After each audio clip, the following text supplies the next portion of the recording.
بسم اللہ الرحمن الرحیم۔ السلام علیکم پیارے بچوں، کیسے ہیں آپ؟ یقیناً ٹھیک ہوں گے اور تندرست ہوں گے۔ میں ہوں آپ کی معلمہ مس اقصیٰ زاہد اکبر اور ہم پڑھ رہے ہیں اپنی اردو جماعت دوم۔ اب تو آپ یقیناً مجھ سے اچھے سے واقف ہو چکے ہوں گے اور اپنی اردو کی کتاب سے بھی۔ پیارے بچوں، جیسا کہ آپ جانتے ہیں، ہم نے اپنی اردو کی کتاب میں اپنی پہلی نظم جو حمد ہے، جس میں اللہ تعالیٰ کی تعریف بیان کی گئی ہے، اس کی مختلف چیزیں، مختلف مہارتیں جو ہیں ان کو سیکھ رہے ہیں، ان کی مشق کر رہے ہیں اور انہی سے متعلقہ مختلف سرگرمیاں کر رہے ہیں۔ اسی سبق کو آج ہم تیسرے حصے میں پڑھنے جا رہے ہیں، یعنی یہ ہماری درسی کتاب کا تو پہلا سبق ہے، لیکن ہم نے اس کو مختلف حصوں میں چونکہ تقسیم کیا ہوا ہے، تو آج ہم اسے تیسرے حصے میں پڑھیں گے۔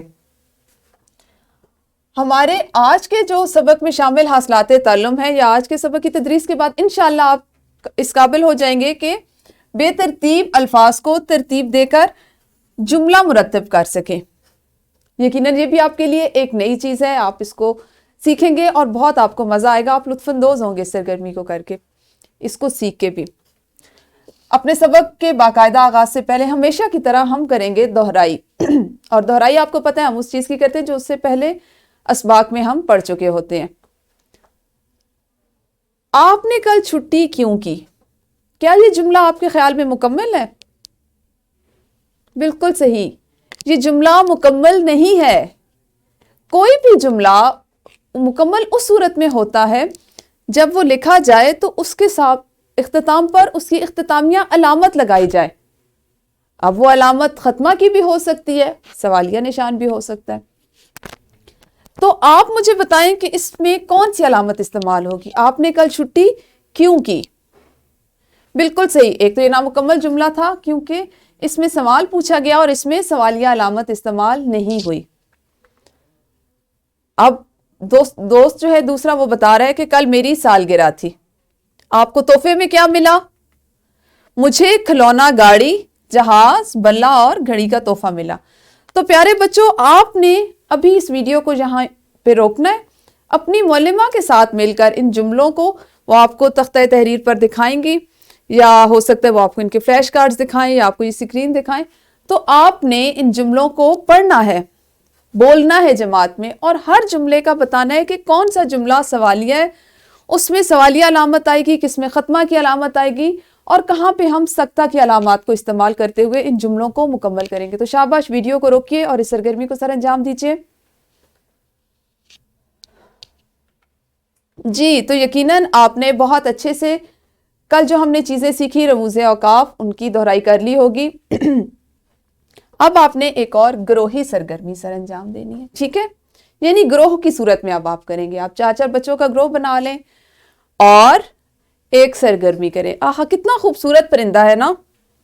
آپ نے کیا کرنا ہے، اس تصویر کو جس میں یہ پرندہ اڑ رہا ہے، اس پہ گروہ کی صورت میں مختلف جملے بولنے ہیں، اور دی گئی جگہ پہ چلے آپ مجھے بولتے جائیں، میں لکھتی ہوں، یا فرض کریں میں آپ کے لیے لکھتی ہوں، بعد میں آپ نے گروہ بنا کے اس سرگرمی کو سر انجام دینا ہے۔ جیسے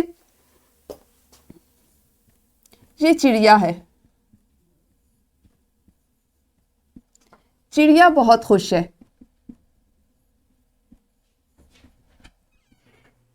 چڑیا بہت خوش ہے، چڑیا آسمان میں اڑ رہی ہے۔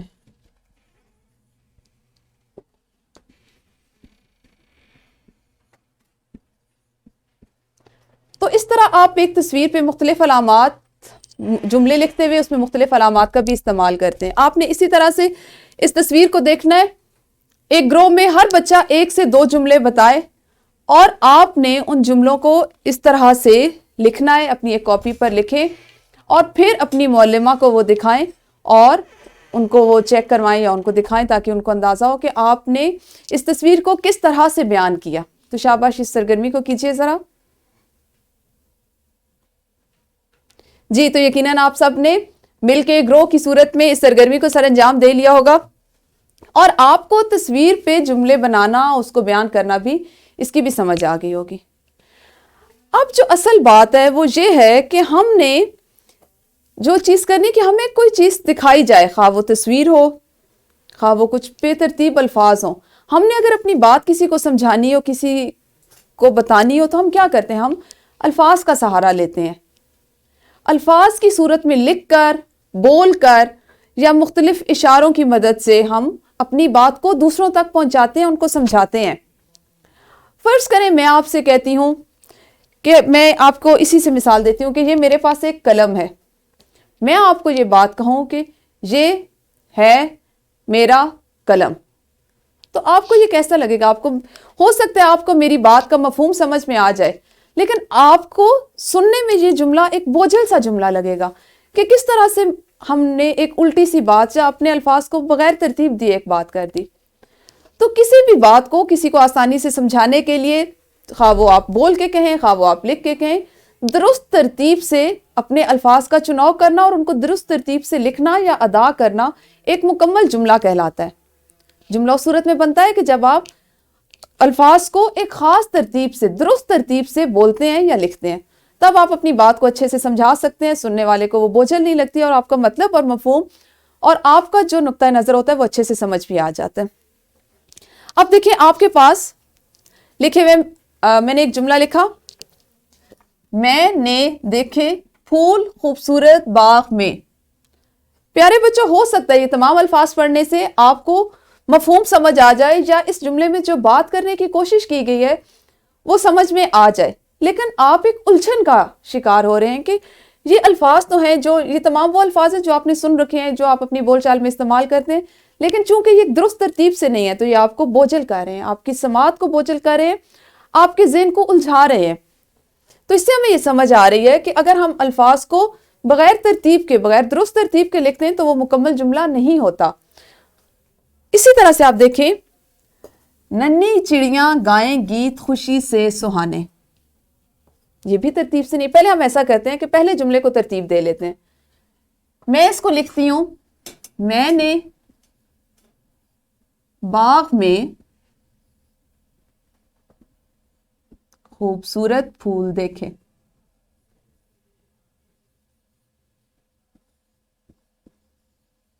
اب دیکھیں آپ، الفاظ تو وہی ہیں جو ہم نے وہاں بھی لکھے اور یہاں بھی لکھے.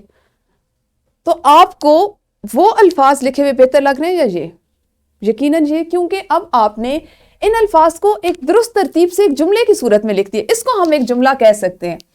یہ ایک جملہ ہے، ٹھیک ہے، لیکن ان الفاظ کو ہم جملہ نہیں کہہ سکتے. یہ جملہ نہیں ہے، یہ صرف الفاظ ہیں جو ایک ساتھ لکھے گئے ہیں بغیر ترتیب کے. اب آپ نے کیا کرنا ہے کہ میں نے آپ کے لیے مختلف جملوں کے مختلف الفاظ لکھے ہیں، جیسے جھونکے ٹھنڈے ہوا کے تازہ آئیں. اللہ تعالیٰ ہے خالق تمام مخلوقات کا. تو آپ نے کیا کرنا ہے، ابھی ویڈیو کو یہیں پہ روکنا ہے، اپنی معلمہ کے ساتھ مل کر یہ جملے اور اسی طرح کے مزید جملے آپ کی معلمہ آپ سے پوچھیں گی. آپ نے ان کو اپنی باری کا انتظار کرتے ہوئے سوچ سمجھ کر درست جملے کی ترتیب سے بتانا ہے، اور ان کو ترتیب دے کے درست جملہ لکھیں گے، اور جو معلمہ پوچھیں گی ان کو آپ زبانی جو الفاظ وہ پوچھیں گی ان سے ایک ایک جملہ ترتیب دے کے بتانا ہے. تو شاباش، ویڈیو کو روکیں اور اس سرگرمی کو کریں. جی، تو یقیناً آپ نے ان بے ترتیب الفاظ سے جو ہیں ایک ہی جملے کے لیکن ترتیب سے نہیں تھے، ان کو ترتیب دے کر مکمل جملے بنا لیے ہوں گے. تو پیارے بچوں، آپ نے ابھی سیکھا کہ بے ترتیب لکھے ہوئے الفاظ کا کوئی مطلب نہیں ہوتا. بے ترتیب لکھے ہوئے الفاظ کا کوئی مطلب نہیں ہوتا. ایسے الفاظ جملہ نہیں کہلاتے، بلکہ جب الفاظ کو ایسی ترتیب سے لکھا جائے کہ وہ مطلب ادا کرتے ہوں تو ان کو جملے کا نام دیتے ہیں. یعنی ایک وہ خاص ترتیب سے لکھے جاتے ہیں، پھر ہمیں اس میں جو مفہوم، جو ان کا مطلب ہوتا ہے وہ سمجھ آتا ہے، تو اس کو ہم ایک جملہ کہتے ہیں. جیسے مثال ہے آپ کے پاس، یہ آپ کی کتاب میں موجود ہے سلطنت ساری کی اللہ تعالیٰ. یہ جملہ نہیں ہے. غور کریں، یہ الفاظ ہیں، جملے کی صورت میں لکھے گئے، مکمل ایک دوسرے کے ساتھ لکھے گئے، لیکن بے ترتیب ہے، تو اس لیے یہ جملہ نہیں ہے. جملہ ہوگا ساری سلطنت اللہ تعالیٰ کی ہے. اگر ہم اسی کو درست ترتیب دیں گے تو ساری سلطنت اللہ تعالیٰ کی ہے، یہ ایک جملہ ہوگا. اب آپ نے ایک سرگرمی سر انجام دینی ہے. سرگرمی آپ کی کچھ اس طرح سے ہے کہ آپ نے دو کے جوڑوں میں تقسیم ہونا ہے جماعت میں، ٹھیک ہے؟ دو کا جوڑا بنائیں. ایک طالب علم بے ترتیب جملہ بولے اور دوسرا طالب علم اسے درست ترتیب سے لکھے. آپ اپنے ساتھ بیٹھے ہوئے ہم جماعت کے ساتھ اس کے ساتھ جوڑا بنا لیں. وہ کوئی بھی اپنے ارد گرد سے کوئی بھی جملہ اس کے الفاظ بے ترتیب آپ کو بولے گا اور آپ نے ان کو درست ترتیب سے ایک جملہ لکھنا ہے. اسی طرح باری باری آپ دونوں نے اس سرگرمی کو سر انجام دینا ہے. پہلے آپ اپنے دوست کو ایک بے ترتیب الفاظ بولیں گے, وہ اس سے جملہ بنائے گا, اور پھر وہ آپ کو بولے گا اور آپ اس جملے کو لکھیں گے. تو شاباش, اس سرگرمی کو سر انجام دیجیے. جی, تو یقیناً آپ نے یہ بھی کر لیا ہوگا. بے ترتیب جملوں کو ترتیب دے کر جملے بنانے کی مہارت آپ نے سیکھی, مشق کر لی. ہمیشہ کی طرح جو آپ کی مشق ہے, اور آپ کو پتہ ہے مشق وہ ہوتی ہے جو ہماری کتاب کا حصہ ہوتے ہیں, جو چیز ہم سیکھ رہے ہوتے ہیں ہم نے اس کو کتاب میں کس طرح سے کیا ہے یا کتاب میں کس طرح سے کرنا ہے, اس کا وہ حصہ شامل ہے. آپ کا سوال نمبر 7 ہے, بے ترتیب جملوں کو ترتیب سے لکھیں. آپ نے اس کو ابھی اپنی معلمہ کے ساتھ مل کر ان کی رہنمائی سے اس سوال کو بھی حل کرنا ہے. اور گھر کا کام ہے آپ کا والدین کی مدد سے حمد میں, چونکہ ہم حمد پڑھ رہے ہیں تو آپ نے بار بار باقاعدہ اس کی جماعت میں پڑھائی سے پہلے گھر میں بھی اس کو پڑھنا ہے کہ والدین کی مدد سے حمد میں بیان کردہ موضوع سے متعلق 5 بے ترتیب جملے لکھنے ہیں اور انہیں درست ترتیب سے بھی لکھنا ہے. اب اس سرگرمی کو آپ کیسے, یا اس کام کو آپ کیسے کریں گے کہ والدین بے ترتیب جملے لکھوائیں گے اور طلبہ کاپی پر 2 کالم بنائیں گے. آپ نے کیا کرنا ہے, اپنی اردو کی کاپی پر حاشیہ لگا کے درمیان میں 2 کالم بنا لینے ہیں. ایک میں آپ کے والدین حمد میں جو موضوع ہے, حمد میں جو چیزیں دی گئی ہیں اس سے متعلقہ بے ترتیب الفاظ بولیں گے اور آپ نے انہی کو ترتیب دے کر دوسرے جو کالم ہوگا اس میں ایک درست اور مکمل جملہ لکھنا ہے. ایک تو یہ ہوگا آپ کا گھر کا کام, اور دوسری آپ کی ہوگی ایک ورک شیٹ. ٹھیک ہے جی, ورک شیٹ آپ کی کچھ اس طرح سے ہے جس میں آپ کا سوال نمبر 1 ہے, ذیل میں دیے گئے پیراگراف کو پڑھیں اور بے ترتیب جملوں کو درست ترتیب سے لکھیں. ایک پیراگراف دیا گیا ہے, اس میں جہاں جہاں پہ ایک جملے کے الفاظ ہیں ان کو لکھا گیا ہے, آپ نے ان کو پڑھنا ہے اور آپ اپنے حساب سے جیسے آپ کو لگتا ہے کہ ان کی درست ترتیب کیا ہوگی اس طرح ایک جملہ مرتب کرنا ہے اور یہاں دی گئی جگہ پر آپ نے اس کو لکھنا ہے. اسی طرح سے آپ کے پاس اگلا جو آپ کا سوال ہے, سوال نمبر 2, وہ ہے ذیل میں دیے گئے جملوں کو غور سے پڑھ کر دوبارہ لکھیں اور ہر جملے کے اختتام پر درست علامت لگائیں. ہم علامات رموز اوقاف سیکھ چکے ہیں, آپ نے اس سوال کو بھی کرنا ہے. ٹھیک ہے, یہ آپ کا آج کا کام اور ورک شیٹ ہوگی. اساتذہ کرام, آپ کی سہولت اور آسانی کے لیے لیسن پلان جو سبق ہم نے پڑھا ہے اس کی پی پی ٹیز, پاور پوائنٹ پریزنٹیشنز اور ورک شیٹ ڈسکرپشن باکس میں موجود ہے. آپ جب چاہیں اپنی سہولت اور آسانی کے مطابق اس کو ڈاؤن لوڈ کر سکتے ہیں اور استعمال کر سکتے ہیں. شکریہ.